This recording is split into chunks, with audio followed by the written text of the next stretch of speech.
Molecular orbital theory की। Molecular orbital theory कई मायनों में बहुत यूनिक, बहुत दिलचस्प है। पहली बात, अगर सम्मान की दृष्टि से देखें तो वैलेंस बॉन्ड थ्योरी जो आपने पढ़ी है और एमओ थ्योरी जो मॉलिक्यूलर ऑर्बिटल थ्योरी जिसको हम पढ़ने जा रहे हैं, उनमें थोड़ा सा फर्क है। ज्यादा रिस्पेक्टेड कौन है? MO theory. ज्यादा एक्यूरेट कौन मानी जाती है? MO theory. और वैज्ञानिक ज्यादा भरोसा किस पर करते हैं? मॉलिक्यूलर ऑर्बिटल थ्योरी पर। अरे तो इतने दिनों तक वैलेंस बॉन्ड थ्योरी पढ़ाते रहे आप, तो हमारे सिलेबस में मेन वही है। और वैलेंस बॉन्ड थ्योरी की कुछ डिस्टिंक्ट खूबसूरतियां हैं। क्या? वैलेंस बॉन्ड थ्योरी आप बहुत आराम से समझ सकते हैं, बहुत आराम से अप्लाई कर सकते हैं, काफी वाइड मॉलिक्यूल्स पर अप्लाई कर सकते हैं, बहुत हाई फंडा कैलकुलेशंस की जरूरत नहीं पड़ती, एक्स्ट्रा टूल्स की जरूरत नहीं पड़ती। ये उसके प्लस पॉइंट्स हैं। माइनस पॉइंट, एक लिमिट से ज्यादा एक्यूरेट नहीं है वैलेंस बॉन्ड थ्योरी। जैसे जैसे अगर आपके पास कॉन्ट्रीब्यूटिंग स्ट्रक्चर्स हैं जो बिल्कुल एक जैसे या इक्विवेलेंट स्ट्रक्चर्स नहीं हैं, तो आप ये नहीं कह सकते कि किसका कंट्रीब्यूशन कितने परसेंट है, एग्जैक्ट बॉन्ड ऑर्डर क्या होगा। आप रफ अनुमान लगा सकते हैं, एक्यूरेट कुछ नहीं बोल सकते। ये सारी समस्याएं कम हो जाती हैं एमओ थ्योरी में, जहां बड़ी एक्यूरेसी से बात होती है। यही नहीं, एमओ थ्योरी अगर आप एक्सट्रीम केसेस पे चले जाओ तो हर तरह की बॉन्डिंग पे लग जाती है, आयनिक, कोवलेंट, मेटलिक, सबके सब स्पेशल केस कंसिडर करके उसमें एब्सॉर्ब करे जा सकते हैं। वो बहुत विविध और साउंड थ्योरी है। तो बुराई क्या है? इसी को क्यों नहीं ले लेते? कॉम्प्लेक्स है।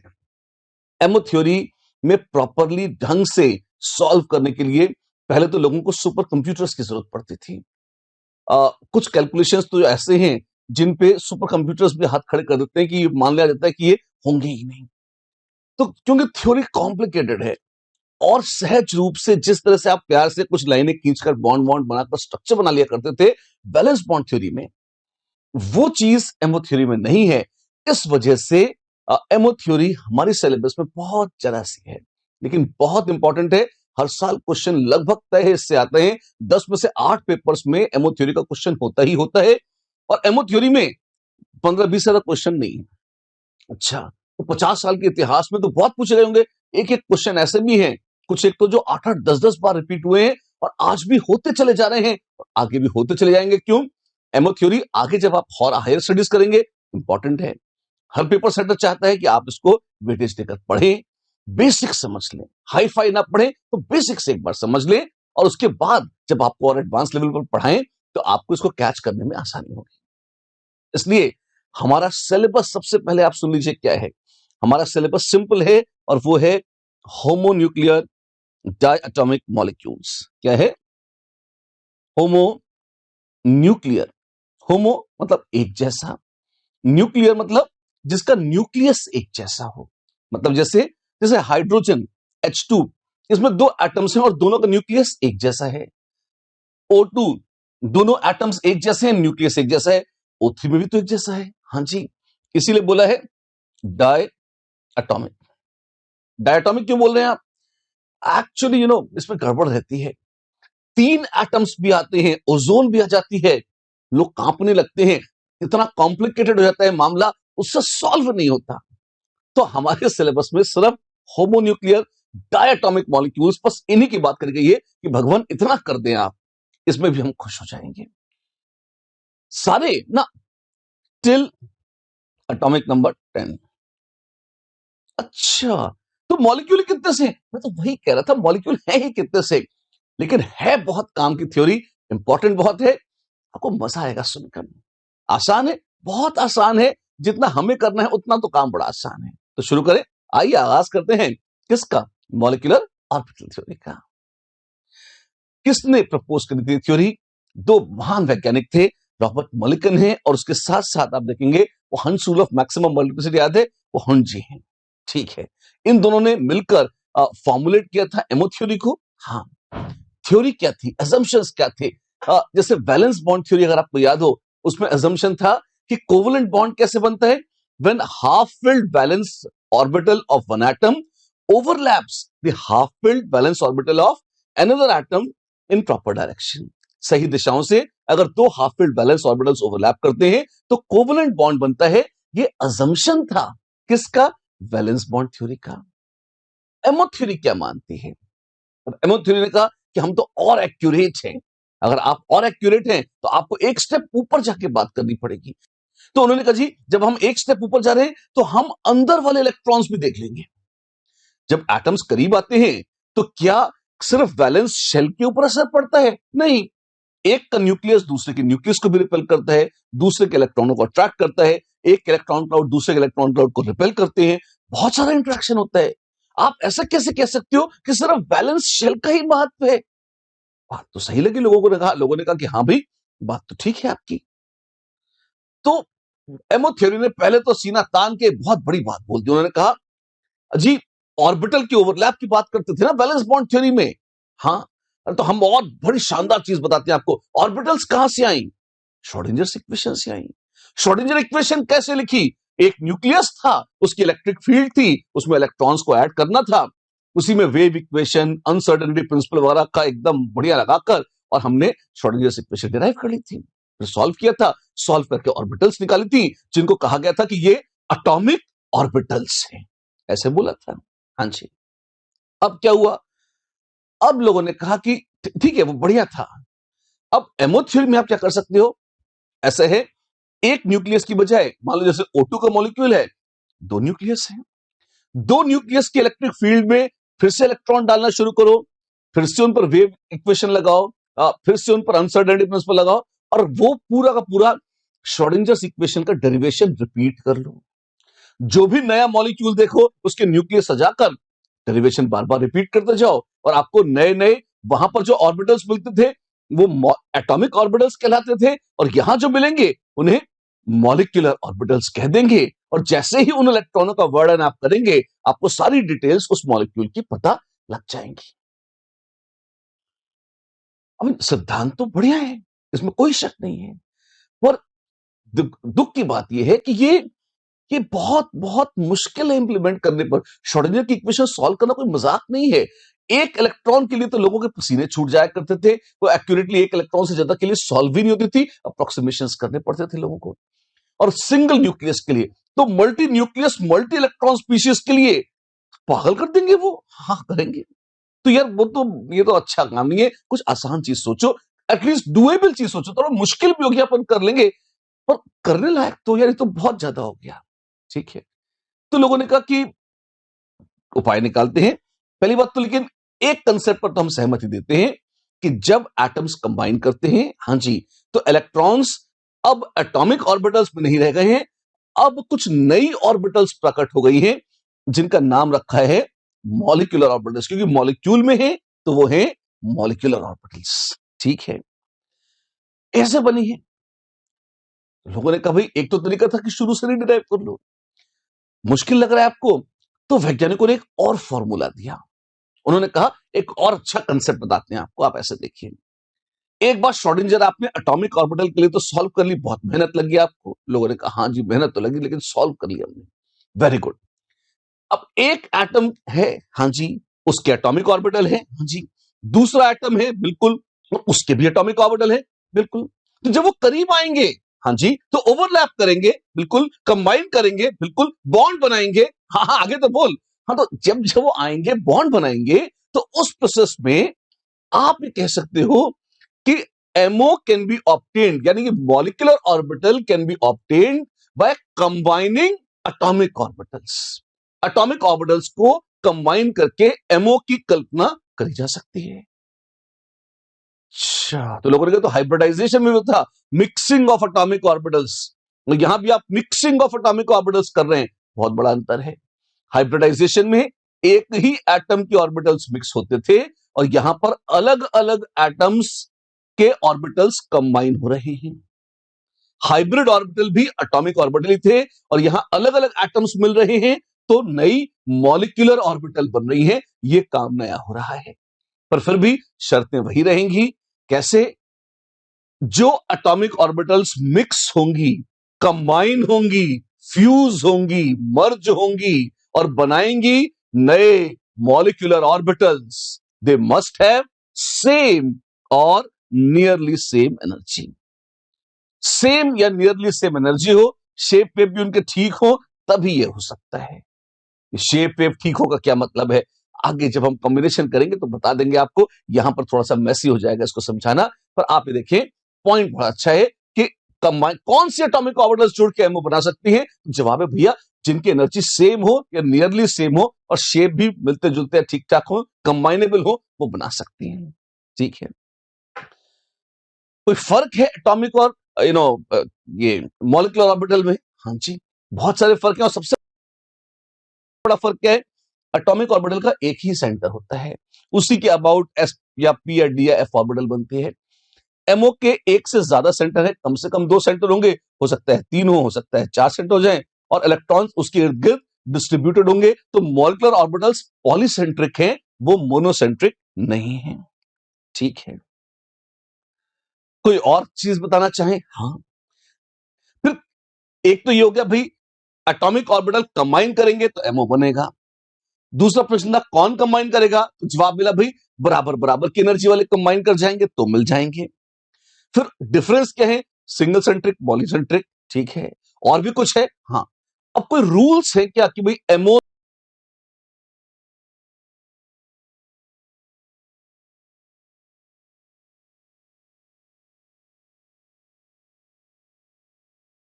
जो बना रहे हैं एटॉमिक ऑर्बिटल्स को कंबाइन करके आप मॉलिक्यूलर ऑर्बिटल्स बना रहे हैं, तो क्या इसका कोई नियम कानून है? हाँ है। क्या है? एक law of conservation of orbitals. ये कैसा लॉ होता है? ये टपोरी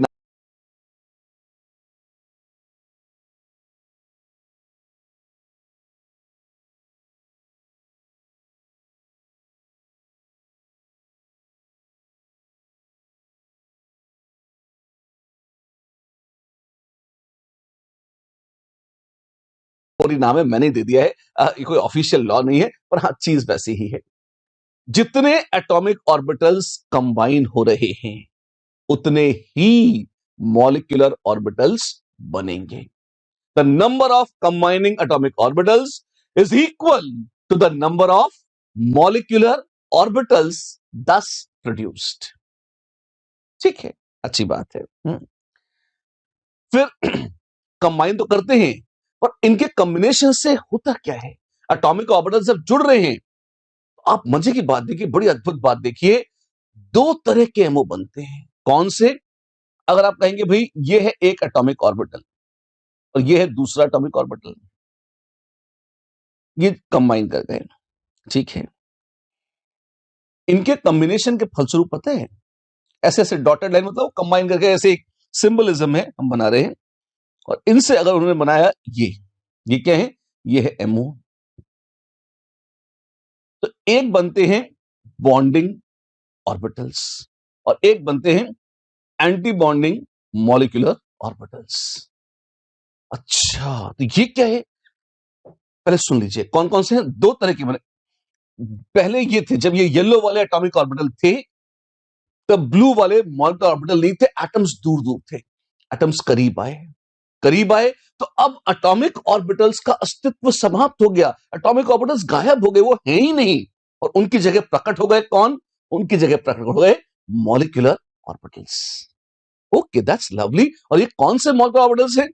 आप देख सकते हैं 2 तरह के हैं, एक है बॉन्डिंग मॉलिक्यूलर ऑर्बिटल्स और दूसरे हैं anti bonding molecular orbitals, bonding MOs और एंटी बॉन्डिंग एमओस। ठीक है, देख सकते हैं डायग्राम में भी दिख रहा है, एटॉमिक ऑर्बिटल से कम एनर्जी है किसकी, बॉन्डिंग एमओ की, और एटॉमिक ऑर्बिटल से ज्यादा एनर्जी है एंटी बॉन्डिंग की। इसका मतलब अगर इलेक्ट्रॉन बॉन्डिंग एमओ में जाएंगे तो सिस्टम की एनर्जी कम हो जाएगी और उससे बॉन्ड की स्टेबिलिटी बढ़ जाएगी। लेकिन अगर इलेक्ट्रॉन एंटी बॉन्डिंग में चले गए, तो एटॉमिक में ही अच्छे थे, एंटी बॉन्डिंग में तो और बुरा लग रहा है, तो उससे उनकी एनर्जी बढ़ जाएगी और स्टेबिलिटी कम हो जाएगी। अच्छा पॉइंट ध्यान दे, bonding MO has lower energy, ठीक है, and it has greater stability as compare to, 2 चीजें, एक तो जो पुरानी एटॉमिक ऑर्बिटल थी उससे भी अच्छी होती है बॉन्डिंग एमओ, और एंटी बॉन्डिंग से तो हमेशा ही अच्छी होगी बॉन्डिंग एमओ।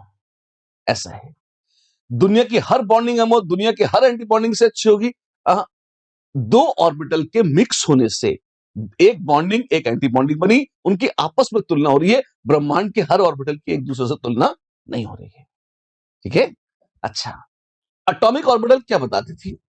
एटॉमिक ऑर्बिटल बताती थी कि what is the probability of finding electron around the nucleus, या एक तरह से एटॉमिक ऑर्बिटल या जो साई वेव फंक्शन आप डिफाइन करते थे, उससे आप वर्णन कर सकते थे कि भाई न्यूक्लियस के अराउंड इलेक्ट्रॉन क्लाउड किस तरह से डिस्ट्रीब्यूटेड रहता है, कर सकते थे, राइट। वैसे ही अगर आप एमओ की बात करेंगे तो एमओ क्या बताती है? एक न्यूक्लियस नहीं, एक ग्रुप ऑफ न्यूक्लियाई है, उसके इर्द गिर्द इलेक्ट्रॉन क्लाउड कैसे फैला हुआ है,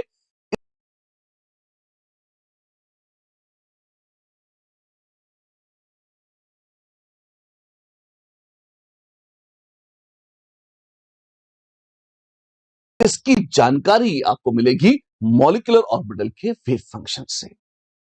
और नेचर क्या है, मॉलिक्यूलर ऑर्बिटल्स की प्रॉपर्टीज क्या हैं? ये बहुत मायनों में एटॉमिक ऑर्बिटल से मिलती जुलती हैं। किसी एक एमओ में मैक्सिमम 2 ही इलेक्ट्रॉन रह सकते हैं, और वो भी ऑपोजिट स्पिन्स के साथ रहेंगे, सेम स्पिन्स के साथ नहीं रहेंगे। पॉलीज एक्सक्लूजन प्रिंसिपल, जी हां। तो क्या पॉलीज एक्सक्लूजन प्रिंसिपल एमओस में भी लगता है? हां। आउबाउस प्रिंसिपल भी लगता है, जी हां। अगर कई सारी एमओस हैं तो इलेक्ट्रॉन सबसे पहले लोएस्ट एनर्जी एमओ में जाएंगे, उसके बाद उससे हाई एनर्जी में जाएंगे, और उसके बाद एक एक करके हायर में चले जाते हैं। अगर एक ही एनर्जी वाली एक से ज्यादा डिजेनरेट मॉलिक्यूलर ऑर्बिटल्स उपलब्ध हैं, तो इलेक्ट्रॉन्स सबसे पहले उन्हें पैरेलल स्पिन से ऑक्यूपाई करेंगे, और उसके बाद पेयरिंग चालू होगी, which was Hund's rule of maximum multiplicity. This was also followed by molecular orbitals. ओ वाह! और वो जो extra stability of half filled और फुल्ली फिल्ड एटॉमिक ऑर्बिटल्स था, यहां भी वही है, बस वो extra stability of fully filled या हाफ फिल्ड मॉलिक्यूलर ऑर्बिटल्स में तब्दील हो जाएगा, और वो एज इट इज लगेगा। तो जिस तरह के नियम कानून बकायदा चलते थे किसके लिए? एटॉमिक ऑर्बिटल्स के लिए, वैसे के वैसे ही चलेंगे मॉलिक्यूलर ऑर्बिटल्स के लिए। और ये बड़ा खुशी की बात है, लोगों को भी अच्छा लगता है कि हाँ चलो, पढ़ा हुआ है, कोई नई चीज नहीं आ रही है, ठीक है। अब आप ये देखें कि जब हम कंबाइन कर रहे हैं एटॉमिक ऑर्बिटल्स को, अगला प्रश्न उठता है कि ये कॉम्बिनेशन कैसे करेंगे? कि ज्योमेट्रिक मीन निकालेंगे, या सिंपली जोड़ देंगे, या एवरेज ले लेंगे, सब्ट्रैक्ट कर देंगे, मल्टीप्लाई कर देंगे, कोई नया मैथमेटिकल फंक्शन निकाल देंगे, कैसे कंबाइन करेंगे? तो वैज्ञानिकों ने कहा बहुत ही सिंपल, उन्होंने कहा एक लकाओ मेथड, पकाओ मत, लकाओ, LCAO, linear combination of atomic orbitals.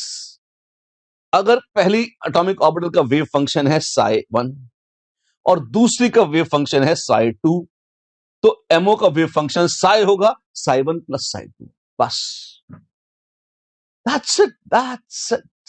Oh my God, आप सीधे जोड़ रहे हो। थोड़ा सा ओवर सिंप्लीफिकेशन है। इनफैक्ट अगर आपको याद हो, हमने कहा था 2 तरह के एमओस बनते हैं। कौन से? एक बनते हैं बॉन्डिंग और एक बनते हैं एंटी बॉन्डिंग। अच्छा, तो एक है, अगर 2 वेव फंक्शंस आप कंबाइन कर रहे हो, कंस्ट्रक्टिव इंटरफेरेंस के फलस्वरूप बनता है बॉन्डिंग, और डिस्ट्रक्टिव इंटरफेरेंस के फलस्वरूप बनता है एंटी बॉन्डिंग ऑर्बिटल। ये क्या थे?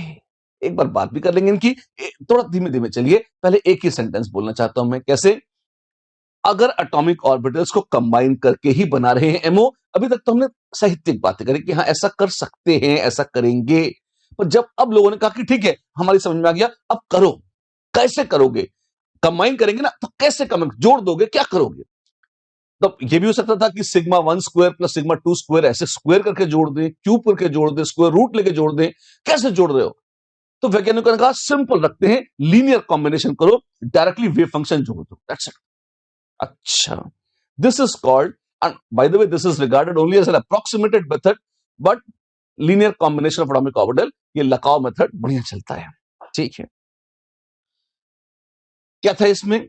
वेव फंक्शन साइ मानते हैं, ठीक है।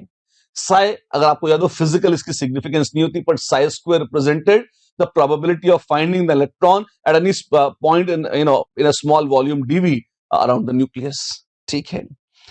अब जब आप एटॉमिक ऑर्बिटल्स को कंबाइन कर रहे हैं और उससे मॉलिक्यूलर ऑर्बिटल्स बना रहे हैं, शर्त क्या थी? एक बार रिवाइज करिए फटाफट।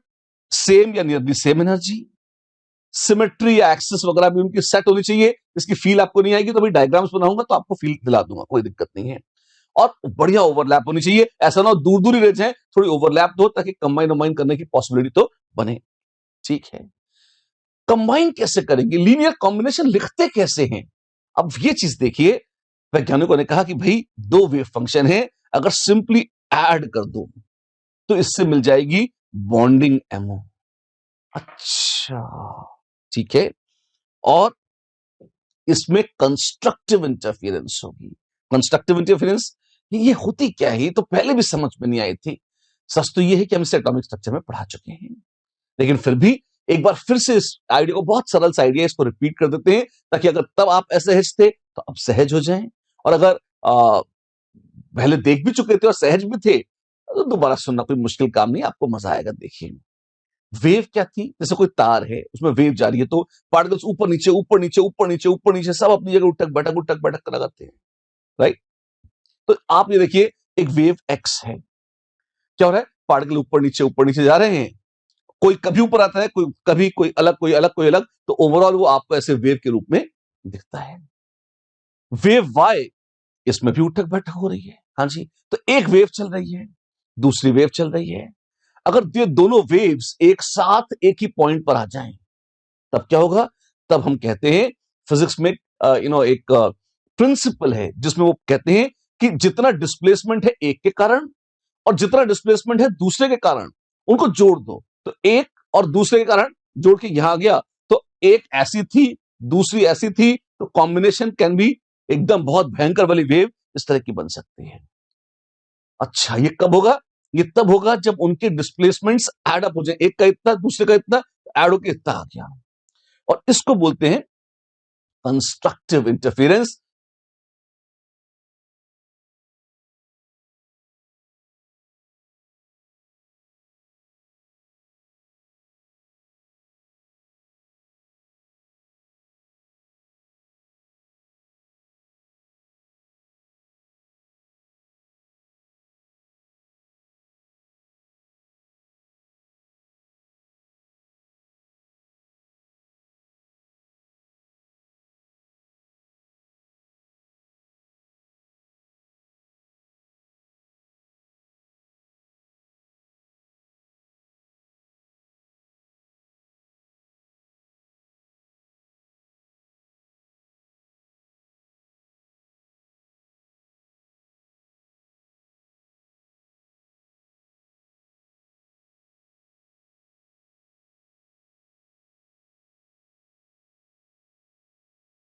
मैक्सिमम है, कायदे में वो रिजल्ट एमो थ्योरी से भी आना चाहिए।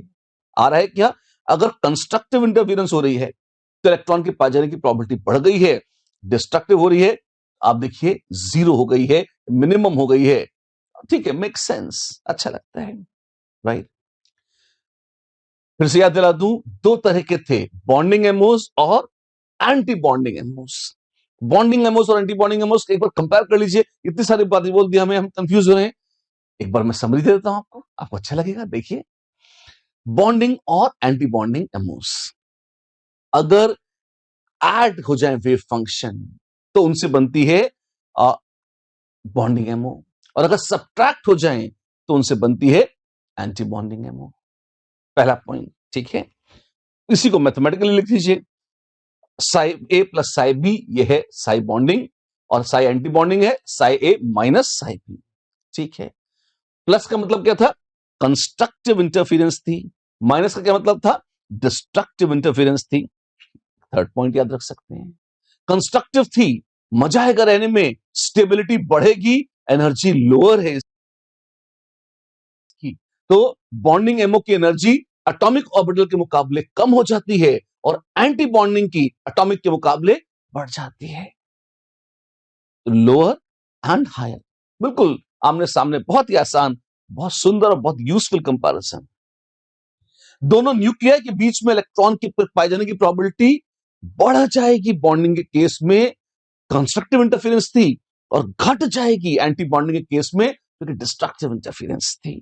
तो it increases versus it decreases in the space between the two nuclei. एक थोड़ी सी रहस्यमय बात करना चाहता हूं। एक शब्द है नोडल प्लेन या नोडल सरफेस, बोलना ज्यादा अच्छा है। एंटी बॉन्डिंग में हमेशा नोडल सरफेस होगी। बॉन्डिंग में हो सकता है हो सकता है ना हो। नोडल सरफेस क्या होती है? ये नई चीज बोल दी आपने। हाँ, बोल तो दी, अभी समझाऊंगा अभी इसे, पर थोड़ी देर रुक जाओ, अगली स्लाइड पर आएंगे। बस एक छोटा सा नोटेशन बता देता हूं। कौन सा? सिग्मा या पाई, ये क्या है? ये बॉन्डिंग ऑर्बिटल्स के नोटेशन है। सिग्मा स्टार और पाई स्टार क्या है? ये एंटी बॉन्डिंग के नोटेशन है। अरे ये तो सिग्मा पाई नोडल सरफेस, क्या क्या बातें करनी शुरू करती हैं आपने। बता रहा हूं, तसल्ली रखिए, अभी बता रहा हूं। एक एक करके इन शब्दों को देखेंगे। पहले आइए एक बार सिग्मा और पाई, ये नए शब्द नहीं है आपके लिए। हाँ हाँ, सुन रखे हैं हमने। कहां सुने? वो वैलेंस बॉन्ड थ्योरी पढ़ी थी, जो दुश्मन है वो थ्योरी की। हाँ, लेकिन दुश्मनों से भी अच्छी चीजें सीख ली जाती हैं। तो पॉलिंग साहब ने जो शब्द यूज करे थे, कौन से? कि अगर direct along the axis overlap हो रही है या हेड ऑन ओवरलैप हो रही है, तो हम क्या कहते हैं? वो सिग्मा बॉन्ड बन, वहां पे सिग्मा बॉन्ड था, यहां पर भी हम सिग्मा एमओ कह देते हैं। वो मॉलिक्यूलर ऑर्बिटल सिग्मा है, जो इस तरह के ओवरलैप से बने, और जो साइडवेज ओवरलैप से बने, इस तरह से बने, वो कैसी है? बोल देते हैं वो पाई बॉन्ड है। एक सिग्मा बॉन्ड है और दूसरा पाई बॉन्ड। ऐसी एक सिग्मा एमओ है और दूसरी पाई एमओ है। ठीक है, फाइन। बॉन्डिंग क्या है? सिग्मा और पाई। एंटी बॉन्डिंग क्या है?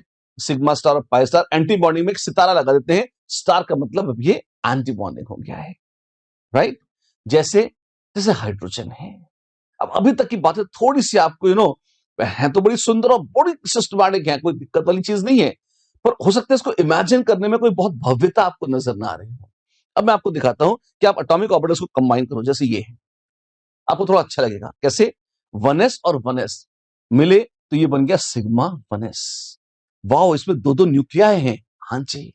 और इसके अराउंड ये अंडे जैसा क्या है? अंडे जैसा नहीं, एलिप्सॉइडल है अगर आप शेप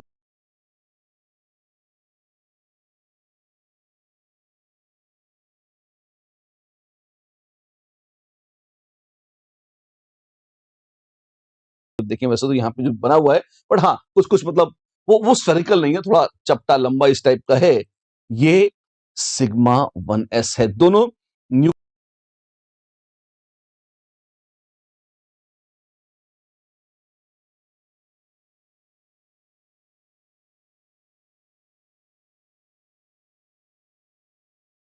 के बीच में रहने की प्रोबेबिलिटी बढ़ गई है, पोर्शन मोटा हो गया है, और ऑपोजिट साइड में रहने की प्रोबेबिलिटी कम हो गई है, ये थोड़ा सा अंदर आ गया है। ऐसे कैसे बना लिया आपने ये सब?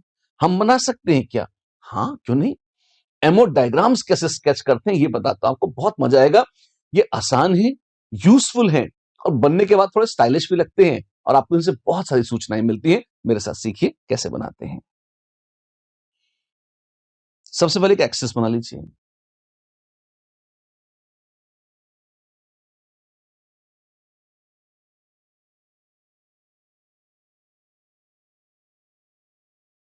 ये क्या है? जिस एक्सिस के अलोंग दो ऑर्बिटल्स आकर मिल रही हैं। मान लीजिए ये थी एक एस ऑर्बिटल, और दूसरी भी थी एक एस ऑर्बिटल, इस तरह से ये आए और इन्होंने ओवरलैप करी। ठीक है, अब इस ओवरलैप के फलस्वरूप एक बार न्यूक्लियस बना लीजिए। ये न्यूक्लियस है। अगर ये कंस्ट्रक्टिव इंटरफेरेंस है, तो मतलब दोनों का वेव फंक्शन या तो प्लस प्लस है या दोनों का माइनस माइनस है, एक जैसा साइन है, तो कंस्ट्रक्टिव इंटरफेरेंस होगी। और अगर होगी तो दोनों के न्यूक्लियाई के बीच में, दोनों न्यूक्लियाई के बीच में रहने की प्रोबेबिलिटी बढ़ जाएगी, और ऑपोजिट साइड में रहने की प्रोबेबिलिटी कम हो जाएगी। अच्छा, तो क्या होगा? तो ऐसा हो जाएगा। देखिए, एक है न्यूक्लियस और दूसरा है न्यूक्लियस।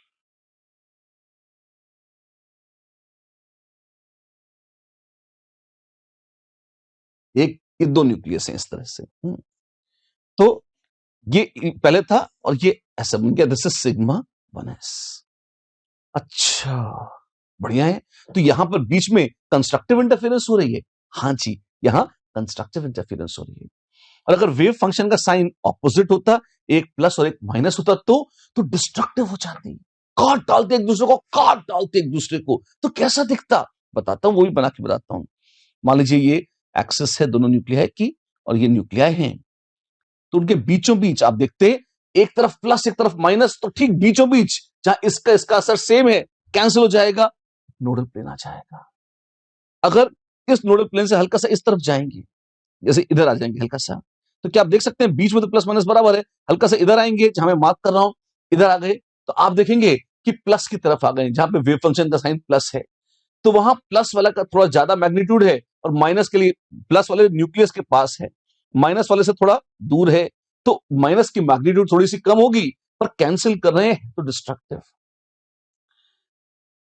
यहां पे ऐसा रह जाएगा कुछ। ये क्या किया, मैंने कुछ नहीं किया, उन्होंने अपने आप ही कर लिया। इनफैक्ट आप देखेंगे इस साइड में इलेक्ट्रॉन्स के रहने की प्रोबेबिलिटी घट जाएगी। अच्छा, और उल्टी साइड में चले जाएंगे, हाँ, इस तरह से। तो दोनों न्यूक्लियाई के बीच में रहने की बजाय न्यूक्लियाई के ऑपोजिट साइड में इलेक्ट्रॉन्स रहें, इसके चांसेस ज्यादा होंगे। यह अच्छा हुआ या बुरा? वेल, आइए एक बार देखें बॉन्ड की स्ट्रेंथ का इस पर क्या असर पड़ता है। ये डायग्राम तो बड़े इंपॉर्टेंट हैं, पर इनसे बहुत ही इंपॉर्टेंट है वो आर्ग्यूमेंट जो मैं आपको बता रहा हूं। क्या बताने जा रहा हूं? बॉन्डिंग ऑर्बिटल से स्टेबिलिटी बढ़ती थी और एंटी बॉन्डिंग से स्टेबिलिटी खत्म हो जाती थी, खराब हो जाती थी, पुअर हो जाती थी। ऐसा क्यों होता है, ये मैं आपको बताने चाह रहा हूं। ये डायग्राम आपको फिर भी कई अक्सर दिख जाएंगे, पर ये रीजनिंग वगैरह अक्सर खा ली जाती है। एक बार ध्यान से सुनिएगा, बहुत सरल, फंडामेंटल और खूबसूरत रीजनिंग है। अच्छा, एक बात बताइए, अगर दो एटम्स करीब आकर बॉन्ड बना रहे हैं, तो कुछ अट्रैक्शन रिपल्शन है, हाँ, आप कह सकते हैं कि दोनों के न्यूक्लियाई एक दूसरे को रिपेल करते हैं, हाँ जी, और बीच में इलेक्ट्रॉन क्लाउड है, इलेक्ट्रॉन क्लाउड अट्रैक्ट करते हैं, ठीक है। तो एक न्यूक्लियस के ऊपर एक तो रिपल्शन का फोर्स लग रहा है दूसरे न्यूक्लियस से, और अट्रैक्शन का फोर्स लग रहा है इलेक्ट्रॉन क्लाउड पे, ऑपोजिट दिशाओं में लग रहा है, फोर्स बैलेंस हो जाएगा, तो न्यूक्लियस अपनी जगह टिका रहेगा, ठीक है। एंटी बॉन्डिंग में देखिए, उल्टे साइड में इलेक्ट्रॉन के पाए जाने की प्रोबेबिलिटी ज्यादा है, ठीक है। अब न्यूक्लियस का एक दूसरे पर फोर्स कैसा है, इस दिशा में। इलेक्ट्रॉन्स का जो अट्रैक्शन है वो कहां है, वो भी है इस दिशा में।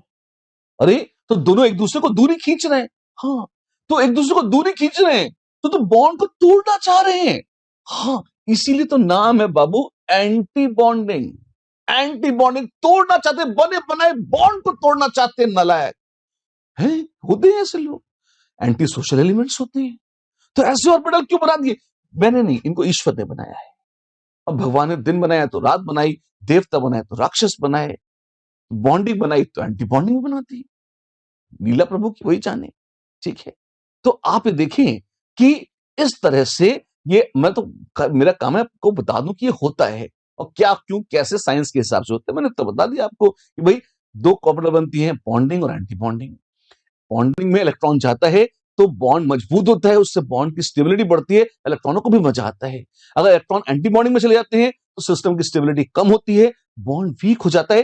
क्यों हो जाता है, ये भी जस्ट अभी अभी बताया मैंने आपको, सुंदर रीजन है, बहुत सरल कॉमन सेंस बेस्ड रीजन है, आप देखिए, राइट। चलिए, अब एक बार दर्शन कर लीजिए किसके, कौन है ये एंटी बॉन्डिंग ऑर्बिटल है आपकी, जो मैंने हाथ से स्केच कर दी थी, थोड़ा फॉर्मली स्केच्ड है, और ये डिजाइनर स्केच ही है, ये कोई बहुत एक्यूरेट क्वांटम मैकेनिकल स्केच नहीं है। नंदलेस से फील आ जाती है कि वही बीच में एक नोडल प्लेन आ गया है, राइट। तो अगर आप थोड़ा सा पहले देखें, हमने एक शब्द कुछ लिखे थे, कौन सा, हमने कहा था इट मे और may not have a nodal surface, और यहां कहा था it always has a nodal surface. मैं याद दिलाना चाहता हूं, मैंने कहा था आगे बताएंगे, बता दिया है, और आपको याद भी दिला रहा हूं कि बता दिया है, ताकि आपको याद रहे कि हाँ, उधारी चुका दी गई है, ठीक है ना। अच्छा, और यहां पे देखिए, मान लीजिए अगर आपके पास एक सिंपल सा केस लेते हैं, हाइड्रोजन मॉलिक्यूल है, H एटम और H एटम, एक इलेक्ट्रॉन 1s1 इलेक्ट्रॉनिक कॉन्फ़िगरेशन है, ये एटॉमिक ऑर्बिटल है। मत भूलिए, अगर ये कंबाइन करेंगी तो ये बना देंगी बॉन्डिंग और एंटी बॉन्डिंग एमोस इस तरह से। अच्छा, बन तो गई। अब लोग कहते हैं फायदा क्या हुआ, एक की स्टेबिलिटी बढ़ी तो एक की कम हो गई, तो ऊपर नीचे मिला कि बात तो वही होगी, तो जबरदस्ती की ड्रामा काहे को कर रहे हो? फर्क पड़ेगा, फायदा हुआ। कैसे? आपके पास कितने इलेक्ट्रॉन हैं? 2 इलेक्ट्रॉन ही चाहिए। अगर 2 ही इलेक्ट्रॉन हैं तो क्या आप देख सकते हो कि वो 2 इलेक्ट्रॉन सबसे पहले कहां जाएंगे? वो यहां जाएंगे। अरे वो तो यहीं आ गए। हाँ, और कहां जाते? तो ऊपर, ऊपर तो एंटी बॉन्डिंग है, हाँ, और उतने इलेक्ट्रॉन है ही नहीं, हाँ हाँ, तो वो तो खाली है, हाँ, तो उसका होना न होना बराबर है फिलहाल। ये तो आसान है, बिल्कुल। हाइड्रोजन के इलेक्ट्रॉनिक कॉन्फ़िगरेशन लिखेंगे। अच्छा, ये भी लिखना आता है। इनफैक्ट अगर एमओ थ्योरी में आप किसी का वर्णन कर रहे हैं तो माना जाता है आपको इतना ही करना है, क्या? उसकी इलेक्ट्रॉनिक कॉन्फ़िगरेशन लिख देनी है। तो हाइड्रोजन की इलेक्ट्रॉनिक कॉन्फ़िगरेशन क्या होगी? वो होगी सिग्मा 1s2, क्योंकि उसमें सिग्मा 1s बनी है और उसमें दो दो इलेक्ट्रॉन डाल दिए गए हैं। That's it. अच्छा, ठीक है। पर अगर मान लो इसमें कोई और स्पीशीज होती, कौन सी? जैसे अगर इसमें H2+ या H2- करके कुछ होता, ऐसे भी कुछ होता है क्या? कल्पना कर लीजिए, दो हाइड्रोजन हाइड्रोजन से एक इलेक्ट्रॉन नोच लिया, H2+ बना दिया।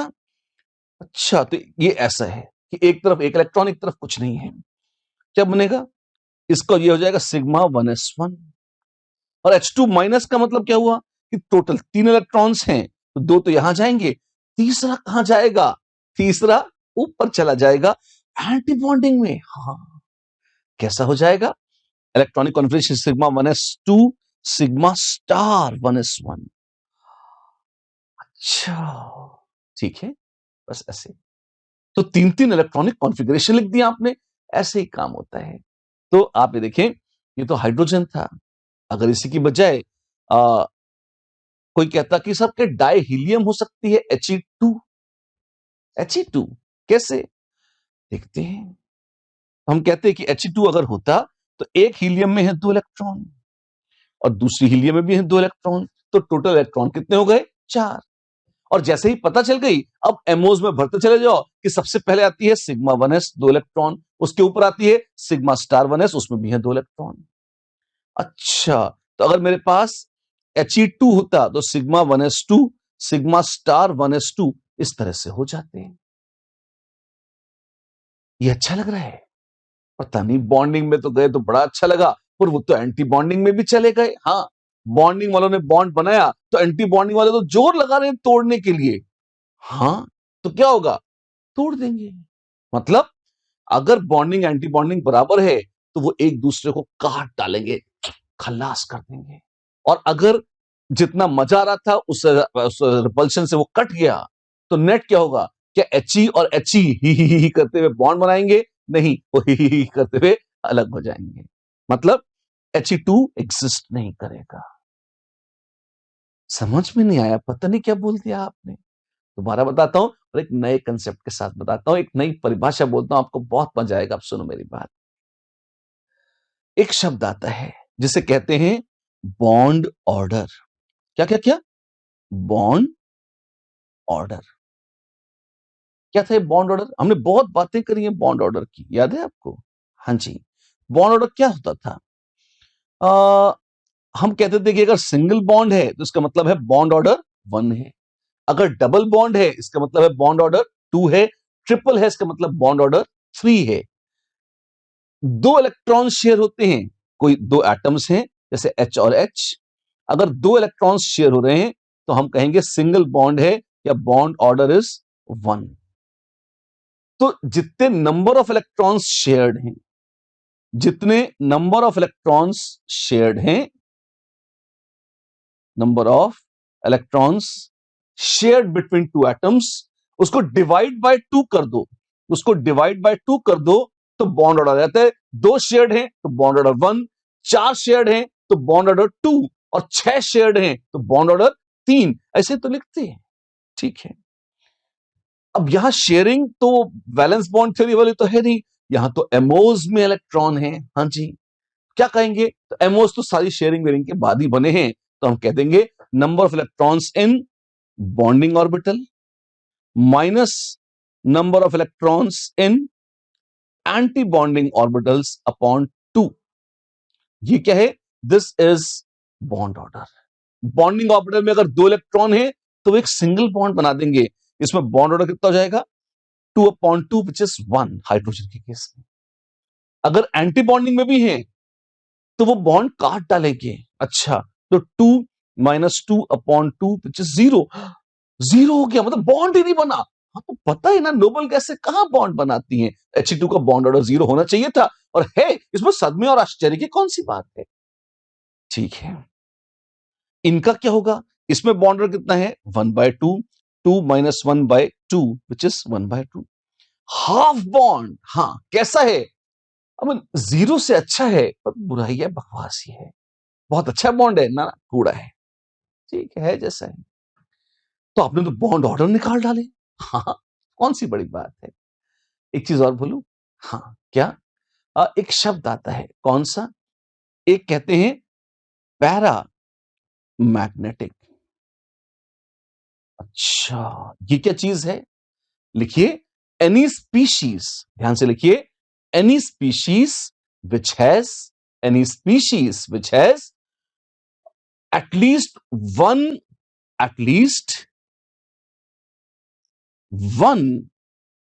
unpaired electron, a species which has at least one unpaired electron, 2 3 4 जितने हो उतना अच्छा है, पर कम से कम एक अनपेड इलेक्ट्रॉन हो जाए तो वो पैरामैग्नेटिक है।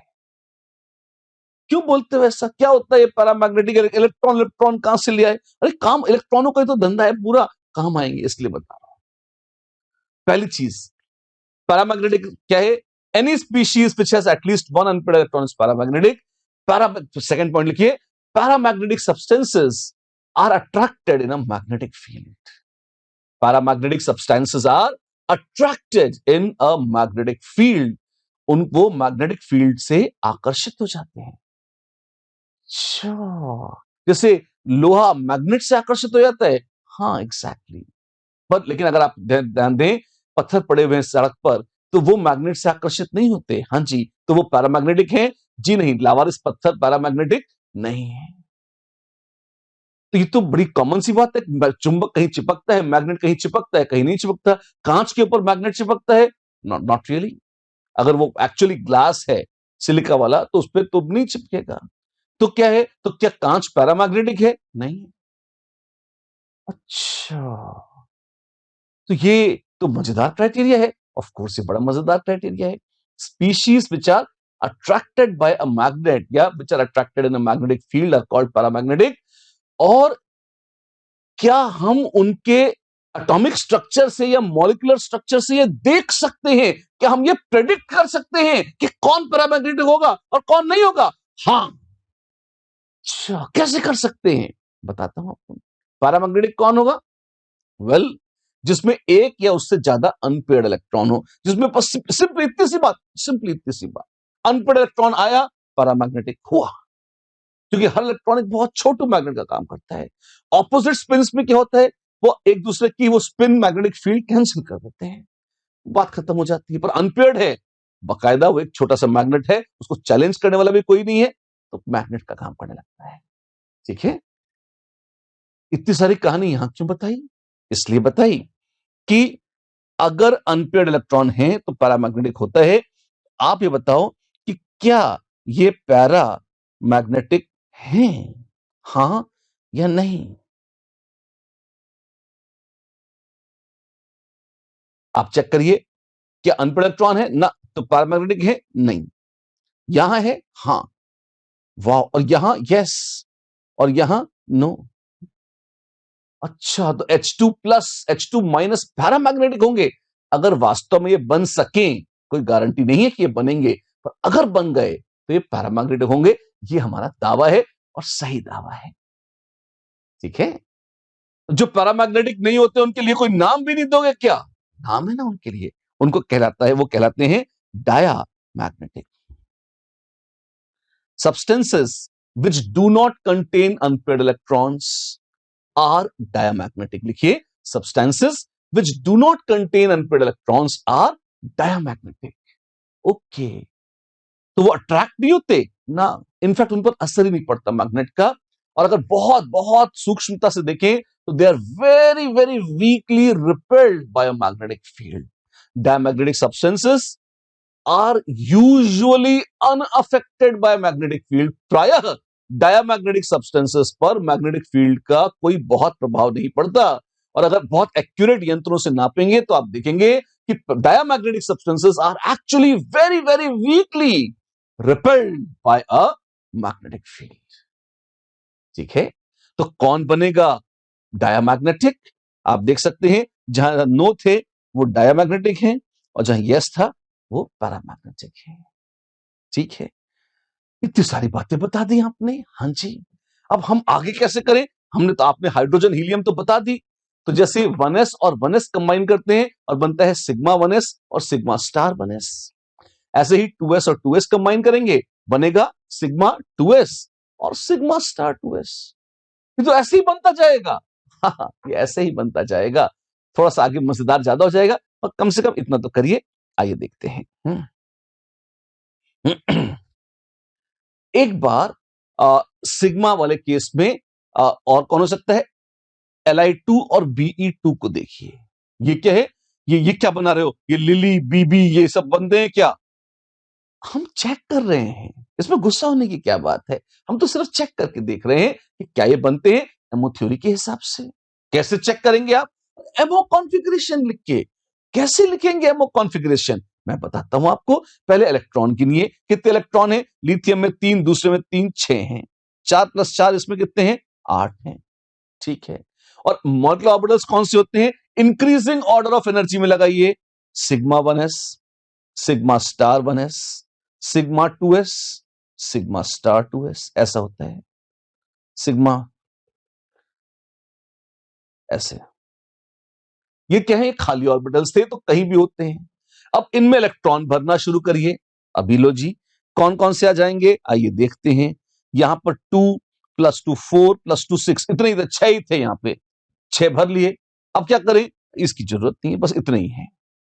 वाह, ये क्या है? ये इलेक्ट्रॉनिक कॉन्फ़िगरेशन है। किसकी? Li2 की। अच्छा, और Be2 के क्या है? 2 2 4 2 6 और 2 8। 8 थे, 8 भर लिए हमने, 8 हो गए। बॉन्ड ऑर्डर कितना हो जाएगा? बॉन्ड ऑर्डर हो जाएगा 2 - 2 + 2 अपॉन 2 विच इज 1, और ये हो जाएगा 2 - 2 + 2 - 2 अपॉन 2 विच इज 0। क्या बताता है ये? बताता है कि Be2 तो सपनों में भी एग्जिस्ट नहीं करेगा, क्योंकि बॉन्ड ऑर्डर 0 के, बॉन्ड ही नहीं बन रहा उनके बीच में। तो Li2 हो सकता है, इज्जतदार बॉन्ड है, सिंगल बॉन्ड, ये लिली बॉन्ड ऐसा बन सकता है। और लिथियम तो मेटलिक बॉन्डिंग करता है, मेटल है। हाँ जी। और मैं आपको एक एक्स्ट्रा सूचना देना चाहता हूं। जितने भी अल्कली मेटल्स हैं, lithium, sodium, potassium, rubidium, caesium, वैसे तो सॉलिड मेटल्स हैं। पर अगर आप उन्हें वैक्यूम में इवेपोरेट कर दें, गैस फेज में ले आए, जब एटम्स दूर दूर चले गए हैं, तो वो इसी तरह से रहते हैं। कैसे? वो डायएटॉमिक कोवलेंट मॉलिक्यूल्स के तौर पे रहते हैं। एलाई, लिली, नाना, काका, क्या क्या क्या क्या बोल रहे हो? ये देखो ना, लिली, नाना, काका, रब्बा रब्बा और सी एस, बस ये इस तरह से डाइमर ऐसे रूप में रह जाते हैं। पूरा खानदान ऐसा ही है। ठीक है, तो ये तो सब कुछ हो गया, बस अब बचा ही क्या? हाँ, अभी तो पार्टी शुरू हुई है। अभी तक आपने एस ऑर्बिटल्स की बात करी है। एस ऑर्बिटल्स में कोई स्यापा नहीं था ज्यादा। क्यों? एक एस, दूसरे का एक S, sigma 1s, sigma star 1s, sigma 2s, sigma star 2s, बढ़िया हो गया। मजा तो आएगा पी ऑर्बिटल्स में। क्यों? पी ऑर्बिटल्स एक नहीं, 3 है। px, py, pz। तो वो कैसे ओवरलैप करेंगी? अलोंग द एक्सिस सिग्मा, और साइडवेज भी तो करेंगी। हाँ, तो साइडवेज में तो पता नहीं क्या क्या होगा। एग्जैक्टली क्या होगा? आइए बताना है आपको। देखिए ना मेरे साथ क्या होगा, देखते हैं तमाशा। तो पी ऑर्बिटल्स अगर इस तरह से ओवरलैप करेंगे तो देखिए बनता है पाई बॉन्ड। और ओवरलैप दो तरह की हो सकती है। कौन सी? मैं दिखाता हूं आपको। ये देखिए, ये है एक पी ऑर्बिटल और यहां है एक दूसरी पी ऑर्बिटल, ठीक है। और इस तरह से वो ओवरलैप कर रहे हैं, यहां भी और यहां भी, इस तरह से ऐसे बड़े पैट्रियोटिक कलर्स में पी ऑर्बिटल्स का ओवरलैप है, प्लस प्लस माइनस माइनस एक साथ, जैसे भी आप चाहें कर लें, ठीक है। और अगर प्लस वाला प्लस से और माइनस वाला माइनस से ओवरलैप करेगा, साइन सेम है, तो ये कंस्ट्रक्टिव इंटरफेरेंस होगी। अच्छा, और इससे क्या मिलेगा? इससे आपको मिलेगी एक बॉन्डिंग एमओ, इलेक्ट्रॉन की दोनों के बीच में पाए जाने की प्रोबेबिलिटी ज्यादा हो जाएगी, ऐसी। ओके, और ये ऐसी बॉन्डिंग मॉलिक्यूलर ऑर्बिटल मिल जाएगी। ये है पाई 2p x या पाई 2p y, डिपेंडिंग अपॉन कि आप इसे एक्स एक्सेस मानते हैं या वाई एक्सेस, जो आपकी श्रद्धा हो। एक बात और देखिए, क्या नोडल प्लेन भी था? अच्छा, कौन सा? दोनों अलग अलग पी ऑर्बिटल्स में अपने पर्सनल नोडल प्लेन्स थे। तो यहां पर भी जो ये बना है, इसमें भी ये बीच का जो प्लेन है, ये नोडल प्लेन है। इसके ऊपर इलेक्ट्रॉन क्लाउड है, इसके नीचे इलेक्ट्रॉन क्लाउड है, और उस प्लेन में कोई इलेक्ट्रॉन क्लाउड नहीं है इस ऑर्बिटल का। ये कौन है? ये है पाई 2p x या पाई 2p y, जिसको यहां देख रहे हैं आप। ठीक है, एंटी बॉन्डिंग कैसे बनेगी इसमें, वो भी बताते हैं। आप साइन उल्टे करके देख लीजिए कैसे, प्लस और माइनस। ये क्या किया? देखो देखो, देखते जाओ तमाशा, यही तो सीखना है। अब आप ये देखिए कि एक बात, पहली बात जो गड़बड़ है वो ये कि जब जैसे ही साइन उल्टे होंगे, प्लीज अंडरस्टैंड, वैसे ही फिर से डिस्ट्रक्टिव इंटरफेरेंस होगी। प्लस एक तरफ माइनस, एक तरफ प्लस है, बीच में जीरो आ जाएगा। बीच में जीरो आ जाएगा मतलब बहुत साफ है, आपके पास एक नोडल प्लेन आ जाएगा इस तरह से, ऐसे। ओ वाह, ये नोडल प्लेन आ जाएगा, हाँ जी, ओके। और आप ये देखें, यहां ऐसे एक लोब यहां, एक लोब यहां। इनफैक्ट न्यूक्लियस के बीच में ना, उसके ऑपोजिट साइड में रहने की टेंडेंसी ज्यादा होगी। बीच में तो कैंसिल कर रहे हैं, जितना दूर रहेंगे उतना जान बचेगी, तो ऑपोजिट साइड में रहने की टेंडेंसी इनकी फिर भी कुछ रह जाएगी, इस तरह से, ऐसे और ऐसे देखें, इस तरह से। इनफैक्ट कलर चेंज कर देने चाहिए हमें, ऐसे।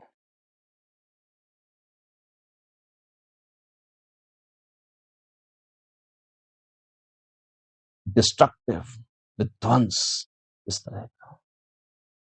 ये तो ध्यान रखना, कॉपी, हर चीज रट के कॉपी करने की जरूरत या कॉपी करके रटने की जरूरत नहीं है।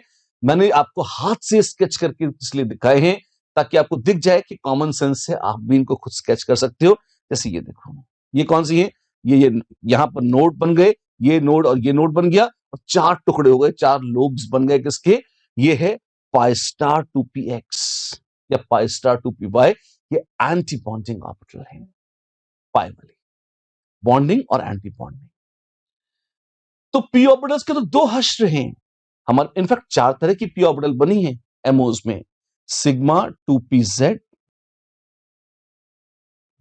सिग्मा स्टार 2p z, पाई 2p y और पाई स्टार 2p y। अब y की वजह x भी हो सकता था, तो एक ही बात है, ठीक है। अब सिग्मा स्टार सिग्मा से ज्यादा एनर्जी की है, पाई स्टार पाई से ज्यादा की एनर्जी की है, ये तो पक्का है। इनका आपस में क्या ऑर्डर होगा? इनका आपस में क्या ऑर्डर होगा? किसकी एनर्जी ज्यादा है, किसकी एनर्जी कम है? आ, आ, आ, अब इसमें एक बात बताऊं, एंटी बॉन्डिंग का तो ऑर्डर फिक्स्ड है हमेशा। आप देखें, वो एक ट्रायंगुलर ऐसा सोच के, ये ट्रायंगल क्या, ये क्या क्या कर रहे हो? मैं आपको एक रटने का, याद रखने का तरीका बता रहा हूं, बहुत सुंदर है। सबसे ज्यादा होती है सिग्मा स्टार 2p z, उसके नीचे होती है पाई स्टार 2p y और पाई स्टार 2p x। अच्छा, और याद कैसे रखेंगे? तो मैंने कहा कि ऐसे ध्यान कर लो कि भाई ऐसे ट्रायंगल टाइप है, एक चोंच ऊपर है, दो नीचे हैं, तो एक वाली ऊपर है और दो जो डीजेनरेट है वो नीचे है, एंटी बॉन्डिंग। अच्छा, और क्या बोलना चाहते हो? अब आगे थोड़ा सा घोटाला है, किसमें? इनमें। क्यों? बहुत ध्यान से सुनो, बहुत काम की बात बोल रहा हूं, बच्चे इसमें बहुत कंफ्यूज होते हैं, उन्हें दिक्कत आती है, और मेरी बात सुन लोगे सारी दिक्कतें तुम्हारी हल हो जाएंगी। एक ट्रिक तो छोटी सी मैंने बताई लर्न करने की, यहां ये। अब आप देखो, एक ये भी हो सकता है, ये क्या क्रिसमस ट्री बना रहे हैं आप? जो भी कर लें आप, है ना। ये क्या है? ये हल्के वालों का ऑर्डर है। व्हाट इज हल्के वाले? एक्चुअली मॉलिक्यूलर ऑर्बिटल्स, अभी तक तो मैंने थोड़ी सी बात, थोड़ा फ्लैशबैक में ले जाकर यहां पे उसको वापस यहां से कनेक्ट करता हूं, पूरी बात सुनिए मेरी। अगर आप एटॉमिक ऑर्बिटल्स कंबाइन करेंगे तो सबसे नीचे तो वही है, कौन सा? Sigma 1s, sigma star 1s, sigma 2s, sigma star 2s। उसके ऊपर ये px py pz px py pz एकदम से सारे आके शोर मचाने लगते हैं। इनमें टॉपर बता दिया मैंने, हाईएस्ट वाला कौन सा है? ये वाले सिग्मा स्टार, उसके नीचे पाई स्टार पाई स्टार। बीच के ये दो हैं, इनका ऑर्डर पलटता रहता है, कभी नाव गाड़ी पर, कभी गाड़ी नाव पर। कुछ मॉलिक्यूल्स ऐसे हैं जिनमें सिग्मा 2pz ज्यादा एनर्जी का है, और ये पाई 2py या पाई 2px कम एनर्जी के हैं। अच्छा, वो मतलब वो ऐसे हैं। कुछ केसेस हैं जिनमें सिग्मा 2px या सिग्मा 2pz, यहां पाई 2py और यहां पाई 2px इस तरह से हैं, उनमें से क्रिसमस ट्री जैसा बन जाएगा ऑर्डर।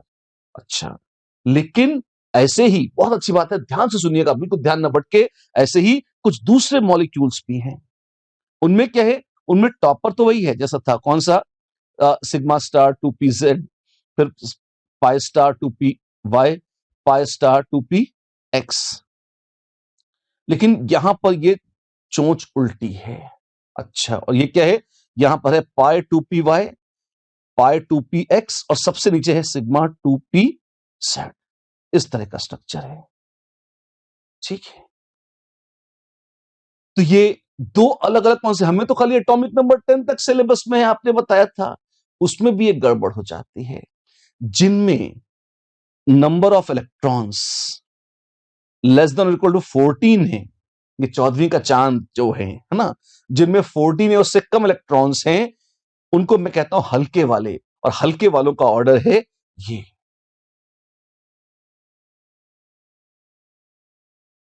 और जो भारी वाले हैं, मतलब जिनमें number of electrons more than 14 है, उनमें ये ऑर्डर पलट जाता है और ऐसा हो जाता है। ऐसा क्यों हो रहा है? ऐसा हो रहा है, पहले तो कब्जे में लीजिए ऑर्डर। मोस्ट इंपॉर्टेंट चीज पूरी एमओ थ्योरी में कि ये ऑर्डर आपको याद होना चाहिए। अगर ये ऑर्डर याद नहीं है तो जिंदगी नरक है, पर कुछ नहीं हो सकता अपना, ठीक है ना। तो इसलिए पहले तो ये ऑर्डर याद कर लीजिए।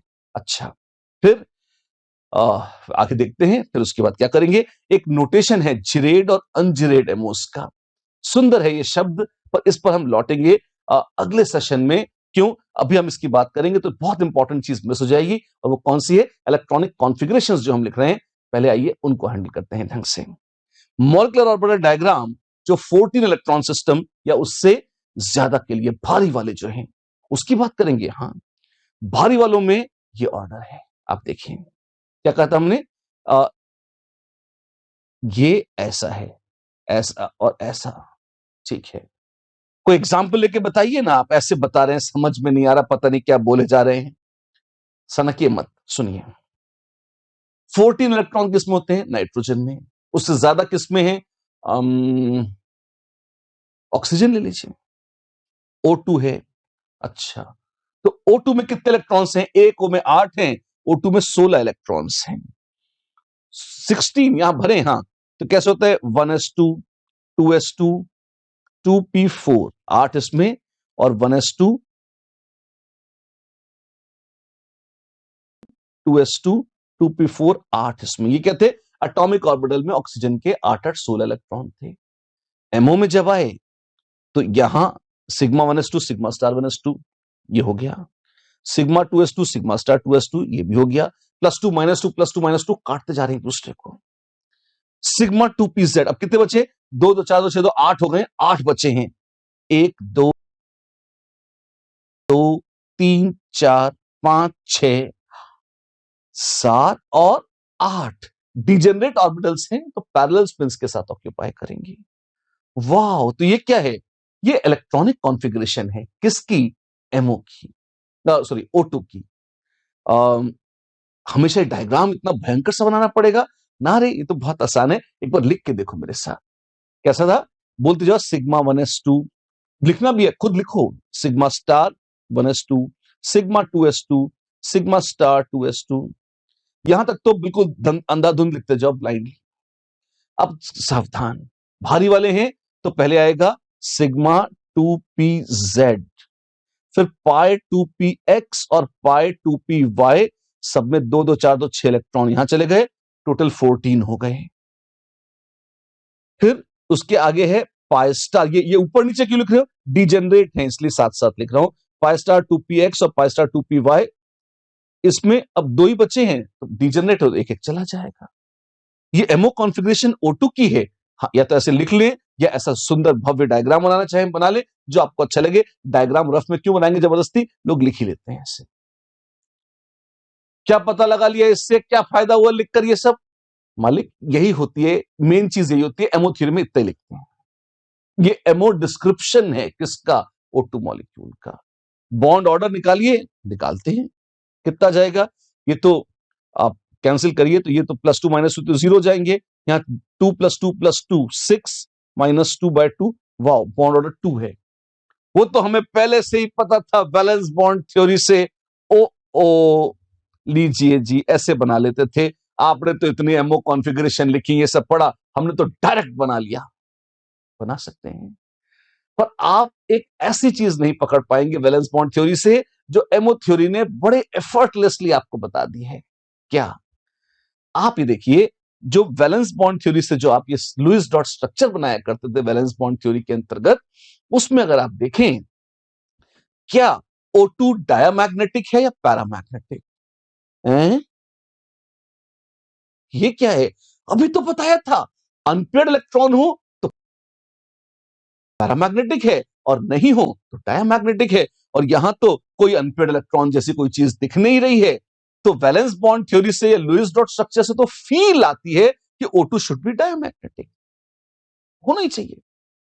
एक्चुअली जब लोगों ने एक्सपेरिमेंट्स करे तो पाया कि ऑक्सीजन मैग्नेट्स की ओर आकर्षित हो जाती है, वो वास्तव में पैरामैग्नेटिक है। क्या बात कर रहे हो? हवा में मतलब यहां मैग्नेट रख देंगे तो यहां O2 इकट्ठी हो जाएगी? एक्चुअली जब गैस फेज में है ना, तो उसकी काइनेटिक एनर्जी इतनी ज्यादा है कि वो मैग्नेट इतना तगड़ा नहीं होता कि O2 को खींच के रोक ले।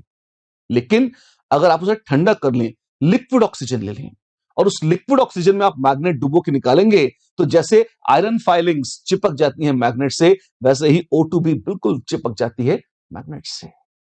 तो पैरामैग्नेटिक है। हाँ, और इसकी हवा भी नहीं लगती किससे? बैलेंस बॉन्ड थ्योरी से। और एमओ थ्योरी में देखो, हाँ क्या देखें?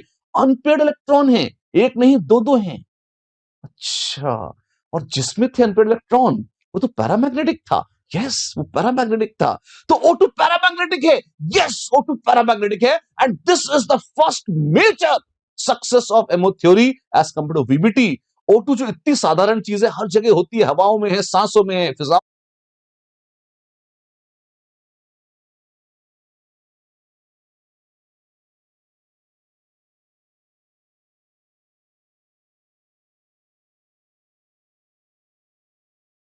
में है, वो पैरामैग्नेटिक थी और हमको पता ही नहीं था। हाँ जी, और एमओ थ्योरी ने हमको बता दिया कि वो वास्तव में पैरामैग्नेटिक है।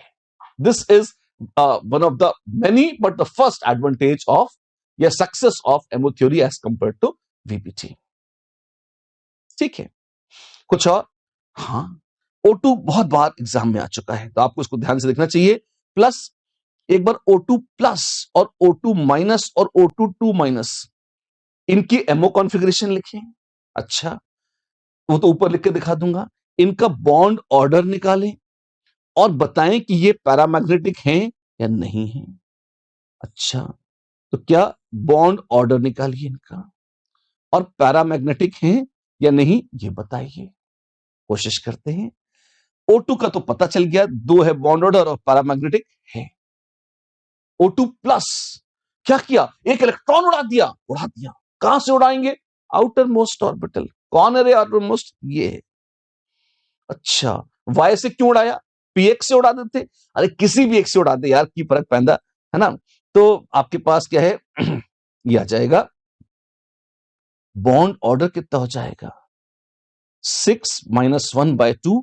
अरे बॉन्ड ऑर्डर तो बढ़ गया, पहले 2 था अब 2.5 हो गया, बॉन्ड और अच्छा हो गया है। हाँ, क्यों?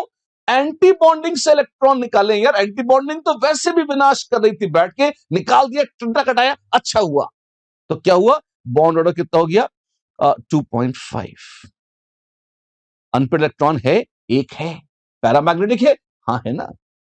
अच्छा, ऐसे ही फटाफट क्या तुम O2 माइनस और O2 माइनस के लिए ये दोनों चीजें निकाल सकते हो और कॉन्फ़िगरेशन लिख सकते हो? हाँ लिख देंगे, तो लिखो, देर किस बात की है। O2 माइनस में इलेक्ट्रॉन्स कितने हैं? 16 इलेक्ट्रॉन्स थे, यहां 15 थे, यहां 17 और 18 हैं। अगर 17 है इलेक्ट्रॉन्स तो कितने हो जाएंगे? आप देखिए, इसका मतलब है 2 ऐसे। तो बॉन्ड ऑर्डर कितना हो जाएगा? 6-3/2 विच इज 1.5। अच्छा, अनपेड इलेक्ट्रॉन है, एक तो है, तो पैरामैग्नेटिक है, ऑफ कोर्स है। सुपर ऑक्साइड आयन देखिए आप, O2 माइनस पर ऑक्साइड आयन, इलेक्ट्रॉनिक बढ़ गया, यहां पे लिख लीजिए। बॉन्ड ऑर्डर कितना हो गया? बॉन्ड ऑर्डर अब बचा 1।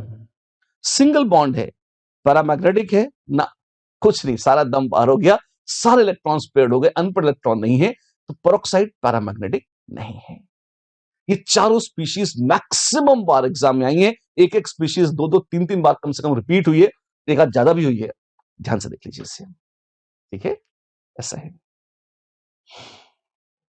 मोर देन 40 इलेक्ट्रॉन सिस्टम जो है, order, increasing order of energy क्या है? यहां जहां गड़बड़ हुई देखिए, नीचे है सिग्मा 2p z, ऊपर है पाई 2p y पाई 2p x। इस तरह से ऐसे याद रख लीजिएगा, आपको याद हो जाएगा आराम से, ठीक है। और हल्के वालों का ऑर्डर क्या है? तो बहुत ही आसान बच्चा है वो तो, आइए उसको भी देख लेते हैं। अगर हल्के वाले हैं तो उनमें बस, उनमें तो हम वो क्रिसमस ट्री बनाया करते थे, याद है आपको, इस तरह से। अच्छा, ऐसे ये ऐसा है और ये ऐसा है, हाँ ऐसा है, देखिए ना, यहां बना रखा है आपके लिए, ठीक है। इलेक्ट्रॉनिक कॉन्फ़िगरेशन क्या होगी, अब भी लिखते हैं। कौन से मॉलिक्यूल्स देखेंगे? वेल, हमारे पास होंगे B2, C2 और N2, इन तीनों को देखेंगे, ठीक है। चलो, नंबर ऑफ इलेक्ट्रॉन्स कितने हैं? B2 में नंबर ऑफ इलेक्ट्रॉन्स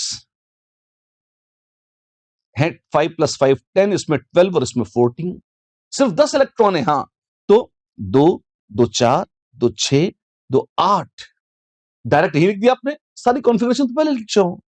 9 10 9 10 डिजेनरेट है तो बराबर बंटवारा होगा, अनपेयर्ड इलेक्ट्रॉन आ गए। हाँ जी, तो कहीं पैरा मैग्नेटिक तो नहीं?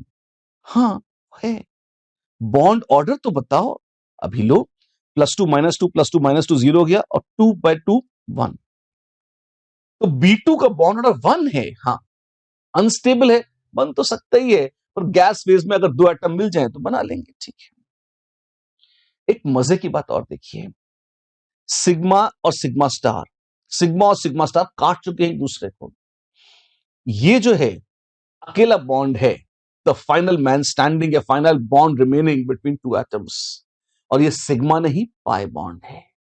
आपने तो कहा था 2 एटम्स के बीच में पहला बॉन्ड सिग्मा होता है, वो वैलेंस बॉन्ड थ्योरी में कहा था, ध्यान दीजिए, और बार बार रेखांकित करके कहा था, इन valence bond theory only 1 sigma bond is possible between 2 atoms, लेकिन ये एमओ थ्योरी है, और यहां पर यह संभव है कि स्टेबल सिग्मा बॉन्ड बने बगैर पहला बॉन्ड जो बने वो पाई ओवरलैप से बन जाए। ये एमओ थ्योरी हमें बता रही है, जो कि वहां से हमें पता नहीं लगता था वैलेंस बॉन्ड थ्योरी से, राइट। इसको देखिए, C2 में देखिए क्या होगा, 2 और इलेक्ट्रॉन्स आ जाएंगे, तो इलेक्ट्रॉनिक कॉन्फ़िगरेशन हो जाएगी ऐसी। अनपेड इलेक्ट्रॉन्स हैं ना, पैरामैग्नेटिक है ना डायमैग्नेटिक है, पर बॉन्ड ऑर्डर बढ़ गया है, बॉन्ड ऑर्डर 2 हो गया है। वाह, N2, N2 में 2 इलेक्ट्रॉन और हैं, तो ये हो जाएगी N2 की electronic configuration, bond order 3। Okay, कभी कभी लोग कहते हैं कि N2 से N2 प्लस या N2 माइनस बनाने का दिल चाहता है। ठीक है, चाहत का तो क्या करें, देखिए N2 प्लस में कितने इलेक्ट्रॉन्स हैं? 13, और इसमें कितने हैं? 15। 13 और 15, हाँ जी। अब आप देखिए, इलेक्ट्रॉन एक निकालेंगे, एक ऐड करेंगे, तो क्या वो पैरामैग्नेटिक होगा? ऑड नंबर ऑफ इलेक्ट्रॉन्स हैं तो पैरामैग्नेटिक तो जरूर होगा। अच्छा, और बॉन्ड ऑर्डर कैसा होगा? आप देख लीजिए, अगर आपने एक इलेक्ट्रॉन ऐड कर दिया, N2 प्लस पहले निकाल दिया, तो ऐसा आ जाएगा। अच्छा, तो बॉन्ड ऑर्डर आप देखें, 2 + 2 + 1, 5/2, 2.5। और N2 माइनस में, उसमें भी देख लीजिए, ऐसा आ जाएगा। तो 6 - 1/2 विच इज अगेन 2.5। तो बॉन्ड ऑर्डर तो दोनों में 2.5 है। आने दीजिए, दोनों पैरामैग्नेटिक भी है। हाँ, होने दीजिए, आपके सामने है। राइट। एक चीज और देखिए, N2 से जब आप N2 प्लस बना रहे हैं तो बॉन्ड ऑर्डर देखिए, 3 से जा रहा है 2.5, बॉन्ड ऑर्डर कम हो रहा है, एन बॉन्ड लेंथ बढ़ जाएगी। बॉन्ड ऑर्डर बढ़ता है तो बॉन्ड स्ट्रांग होता है और बॉन्ड लेंथ कम हो जाती है। लेकिन O2 से जब O2 प्लस बन रहा था तो बॉन्ड ऑर्डर 2 से 2.5 हो रहा था, उल्टे बॉन्ड ऑर्डर बढ़ रहा था, बॉन्ड शॉर्टर और स्ट्रॉन्गर हो रहा था। ऐसा क्यों? ऐसा इसलिए कि यहां पर आउटर मोस्ट इलेक्ट्रॉन O2 में होता है, एंटी बॉन्डिंग ऑर्बिटल में उसको निकालते हैं तो बॉन्ड अच्छा स्ट्रांग और शॉर्ट हो जाता है। N2 में आउटर मोस्ट इलेक्ट्रॉन है बॉन्डिंग ऑर्बिटल में, आप देखिए यहां पर इसको निकालेंगे तो बॉन्ड वीक हो जाएगा, थोड़ा लंबा हो जाएगा और बॉन्ड ऑर्डर कम हो जाएगा। पूरे एटॉमिक नंबर 9 तक तो हम आ चुके हैं लगभग। एक F2 is as good as O2 2 minus, कोई नई चीज नहीं है। और नियॉन तो खैर बॉन्ड्स बनाती नहीं, बॉन्ड ऑर्डर 0 आ जाएगा। जितने भी काम के केसेस थे सारे हमने डिस्कस कर लिए, सब बोल दिए। अच्छा, अब sp मिक्सिंग और बड़ी रहस्यमय बातें हैं, जिरेड अनजिरेड ऑर्बिटल्स हैं, ये बड़े प्यारे प्यारे फैशनेबल शब्द हैं। लेकिन मैं आपको वार्न कर दूं, मैक्सिमम क्वेश्चंस जो आते थे वो उसी से आते थे जो हमने आज पढ़ा है, और ये आसान है, ये श्योर शॉर्ट है। आसान क्या, इससे आसान क्या होगा यार? याद कर लो, याद कर ले। थ्योरी, ऑफ कोर्स थ्योरी तो याद करनी पड़ती है। सिंपल थ्योरी है, आधे पेज में आ जाएगी। मेन वो 2 ऑर्डर्स हैं, याद कर लो और किला फतेह। अगली बार थोड़ी सी बातें और बाकी हैं, दिल भरा नहीं है अभी। जिरेड और अनजिरेड ऑर्बिटल्स की बातें करेंगे, sp मिक्सिंग की बातें करेंगे, और ये कहकर फिर फाइनल बाय बाय करेंगे किसको? मॉलिक्यूलर ऑर्बिटल थ्योरी को। एक बहुत इंपॉर्टेंट बात है, केमिस्ट्री एक ऐसा सब्जेक्ट है इसे रोज थोड़ा थोड़ा पढ़ना पड़ता है। अच्छा, जैसे मैथमेटिक्स है, मैथमेटिक्स बहुत शानदार सब्जेक्ट है, दिमाग बहुत लगता है, पर मैथमेटिक्स प्रैक्टिस ओरिएंटेड है। और यदि आप बहुत स्मार्ट हैं तो इट इज पॉसिबल कि आपने, मान लीजिए आपको होमवर्क में 100 क्वेश्चंस मिले, आपने 10 कर लिए, 90 नहीं करे। करने चाहिए सारे, लेकिन अगर आप स्मार्ट हैं तो आप गेस कर सकते हैं कि बाकी 90 भी कैसे होंगे। आपको लॉजिक समझ में आ गया, फील आ गई, तो आप बाकी 90 अपने दिमाग से कर सकते हैं। केमिस्ट्री के थ्योरेटिकल पोर्शन में जैसे केमिकल बॉन्डिंग है, अगर मान लीजिए हमने आपको, या केमिकल रिएक्शंस है, मान लीजिए हमने आपको 100 रिएक्शंस पढ़ाए, आपने 99 रिएक्शंस भी पढ़ लिए, लर्न कर लिए, पर जैसे एक चिचिबाबिन रिएक्शन है, आपको नहीं याद है चिचिबाबिन रिएक्शन क्या है, तो आपसे पूछ लिया गया तो आप गैस नहीं कर पाएंगे, है जो है वो आपको याद होना चाहिए। थ्योरी याद करनी पड़ती है, और अगर एक हफ्ते की थ्योरी आप एक साथ याद करने बैठेंगे तो गड़बड़ हो जाएगी।